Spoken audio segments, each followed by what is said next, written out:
Well, a brand new addition to the president's legal team, attorney Joe diGenova. He's argued actors within the Justice Department are trying to take down the president of the United States. This is the single most important scandal of the last 50 years because senior DOJ and FBI officials engaged in conduct that was designed to corrupt an American presidential election. It wasn't the Russians who corrupted the presidential election. It was the American officials at the Department of Justice and the FBI.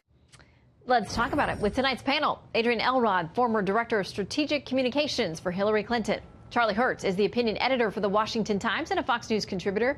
And Katie Pavlich, Fox News contributor and townhall.com editor. Great to see all of you tonight. Good evening. Hi, Shannon. Shannon. Okay, so talking about this edition now of Joe diGenova, The Hill today says that adding diGenova suggests Trump wants to go more on the offensive, given diGenova's past statements arguing that investigations of Trump are meritless. The New York Times said he represents an aggressive presence on the team.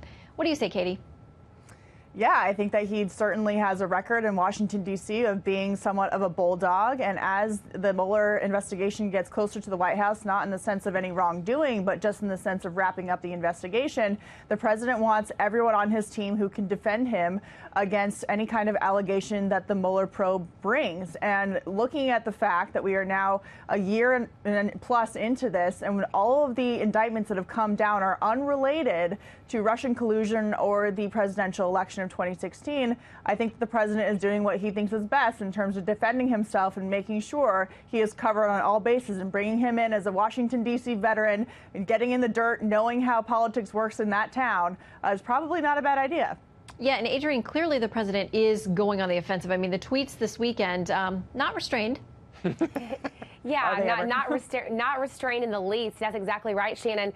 Look, I think it's clear that President Trump is staffing up. This investigation continues to ramp up by the day.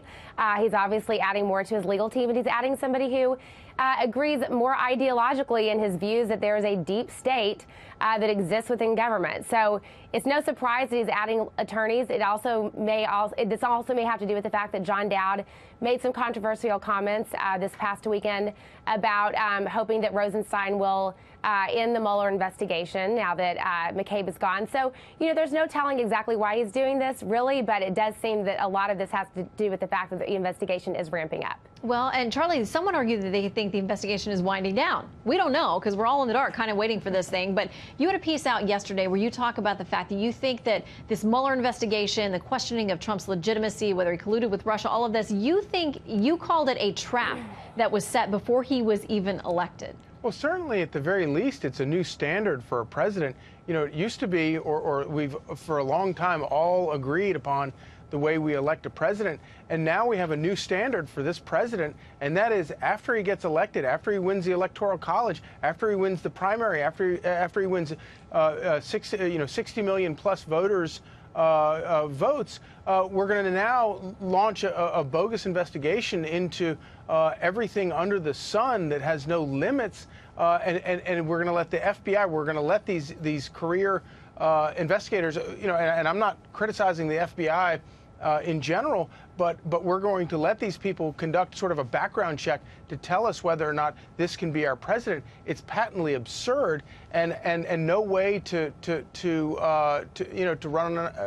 run elections. All right, I want to get all of you to respond to these job offers that were floated by Democratic lawmakers for Andrew McCabe, because as a result of him being fired, it's potentially he's going to lose a big chunk of his pension, if not all of it, unless he obtains other federal employment. I don't know the details, but there's some speculation that these job offers might be a way to solve that problem from him.